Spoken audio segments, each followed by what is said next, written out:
جنت میں پودے لگائیے. پڑھیے میرے ساتھ.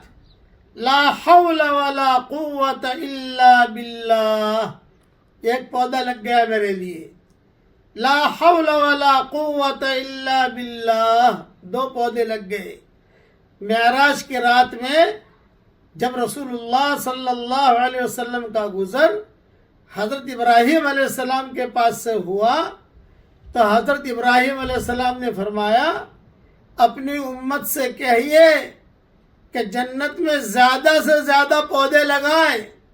زمین بہت اچھی ہے، بہت وسیع ہے جنت کی. تو رسول اللہ صلی اللہ علیہ وسلم نے پوچھا جنت کے پودے کیا ہیں؟ تو حضرت ابراہیم علیہ السلام نے فرمایا لا حول ولا قوت الا باللہ. یہ جنت کے پودے ہیں. اس لیے لا حول ولا قوت الا باللہ پڑھنے کا بہت اہتمام کیجیے. یہ مضمون حدیث کا مسند احمد میں ہے.